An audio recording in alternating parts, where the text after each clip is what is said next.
Hi, my name is Karen Sadmayrieux. I'm a senior researcher at the University of Lausanne and a training and education consultant with the United Nations Environment Program. So this video will be about the importance of ecosystem-based disaster risk reduction and adaptation.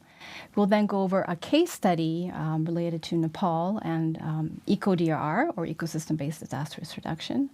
We'll then look at science, technology, and EcoDRR linkages, and incorporating local knowledge with EcoDRR. And finally, we'll conclude with main points.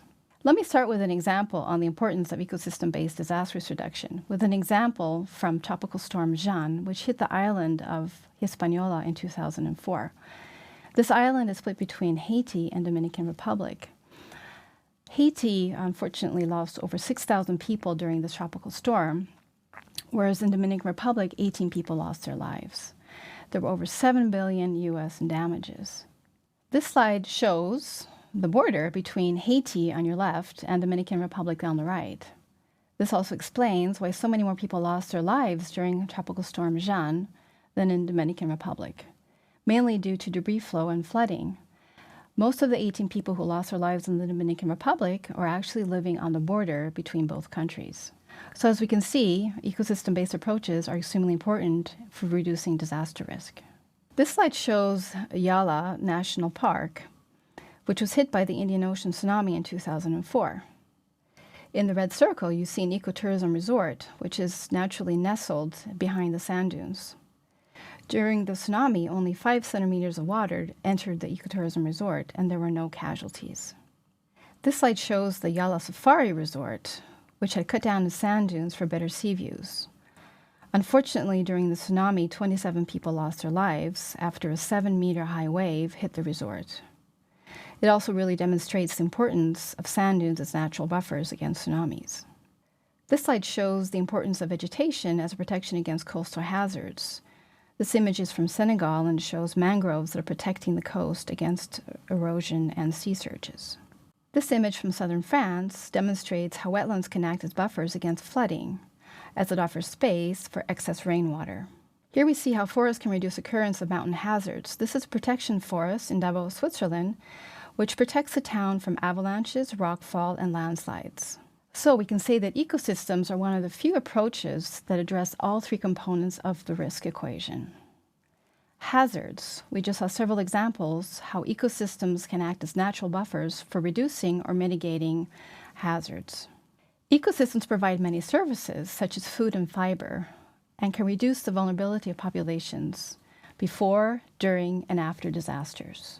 So ecosystems can reduce exposure by functioning as natural buffers with elements at risk. And this slide shows a forest that was planted on a steep slope in Afghanistan.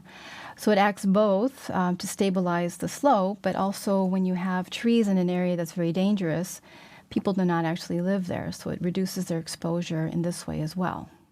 So how do we find EcoDRR? EcoDRR is the sustainable management, conservation, and restoration of ecosystems to reduce disaster risk with the aim of achieving sustainable and resilient development. Very similar is the concept of ecosystem-based adaptation, or EBA, which involves the use of biodiversity and ecosystem services through sustainable management, conservation, and restoration of ecosystems to help people adapt to the adverse effects of climate change. This diagram explains the benefits of various types of approaches to disaster risk reduction. EcoDRR and EBA provide disaster prevention and recovery. In addition, they provide hazard mitigation, climate change adaptation, water, soil, and air purification, livelihoods benefits, biodiversity, CO2 sequestration, recreation, as compared to more classical engineering or gray approaches to hazard mitigation and disaster prevention, which mainly focus on these 2 goals. Hybrid approaches combine both, offer maximum protection in many cases. An example would be combining protection forests with para-avalanche barriers.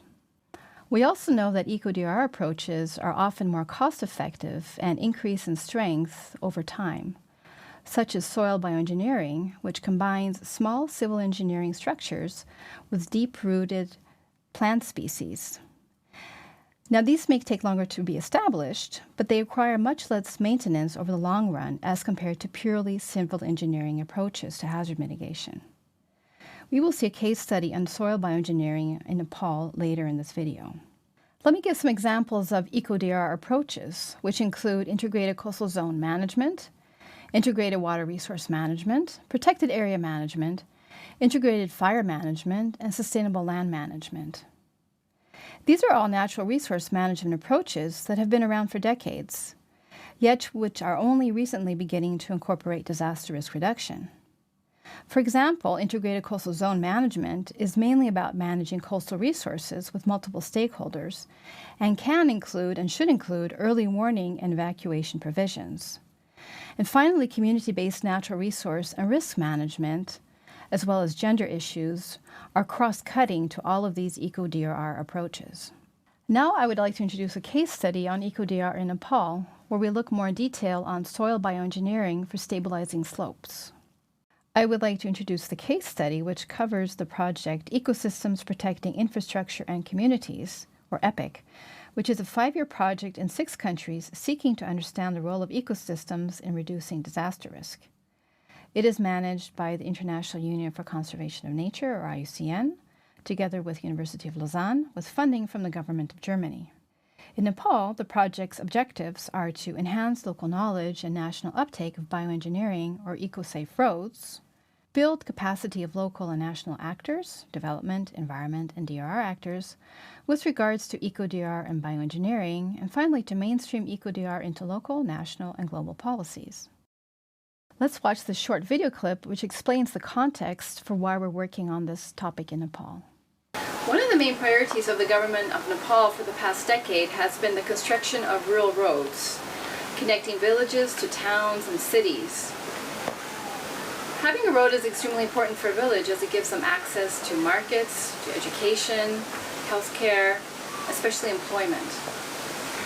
However, one of the issues with rural roads is that many of them have been funded and constructed by communities themselves, such as this rural road that you see on the hilltop behind us. This rural road was constructed about 5 years ago and unfortunately triggered an old landslide and is causing a very dangerous situation to the villages below it. It's also creating a lot of debris flow and has buried several hectares of productive agricultural land, creating economic losses and also high risk to the population. These types of landslides are triggered by roads are actually one of the main triggers of shallow landslides and one of the greatest sources of environmental degradation in Nepal today. This diagram illustrates in more detail what we saw in the video clip.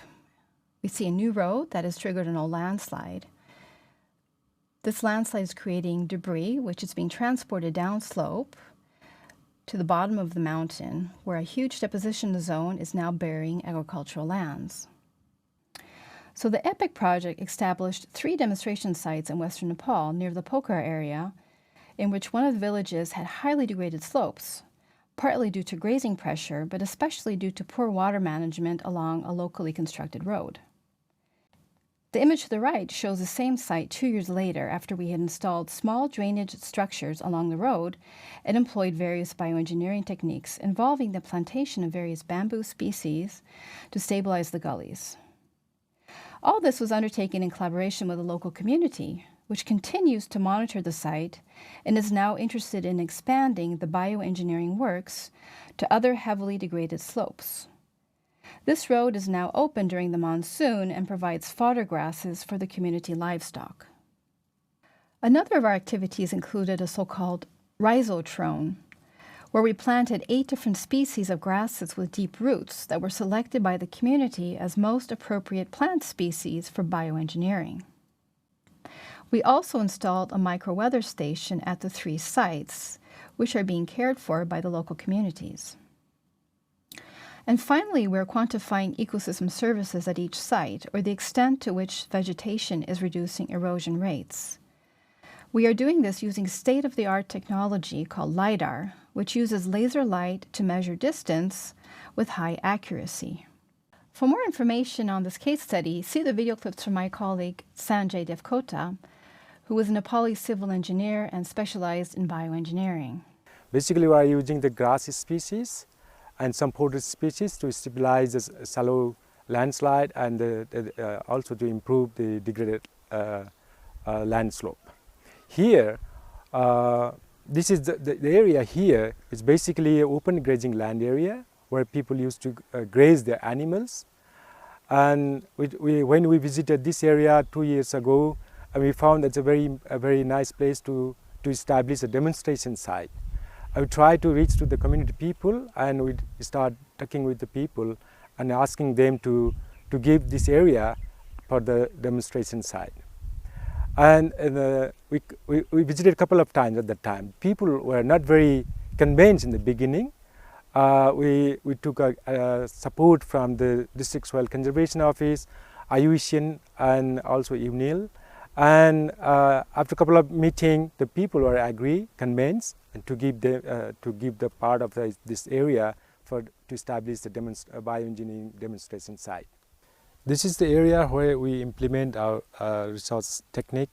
It's all about soil bioengineering, where we implement the low-cost and technique of bioengineering in consultation with the local people. We also try to apply the simple civil engineering component to protect, to stabilize these gullies. Where we can see the different plant, we apply this broom grass technique, where it's a live fencing technique actually, and we also applied some other species that's really very good for protecting the soil slope. We also established one test plot where we are monitoring the root system of the different plant species. We are looking for root architect, and then the drought resistant species that may be very good for the bioengineering technique. Altogether here we planted 8 different species, not only in the test plot but also in the this gully protection and all the roadside slope stabilization works. I would like to wrap up this video by commenting on the importance of science and technology at various levels to better understand how ecosystems can contribute to disaster risk reduction, from state-of-the-art LiDAR technology to using local knowledge in establishing plant test plots. Finally, it is by combining local knowledge with formal science that we have been able to achieve promising results, which are now being multiplied at the local level and are also being communicated to national policymakers to effect more sustainable road construction practices in Nepal. I'd like to wrap up this video with some main points. The first is that EcoDR can offer many additional benefits over traditional disaster management practices. Second is that they can often be more cost-effective over the long run. However, we need to recognize that ecosystems often have some limitations and can be beneficial in combination with more traditional engineering approaches. And finally, by combining local knowledge with formal science, this can be an effective and empowering approach to disaster risk reduction.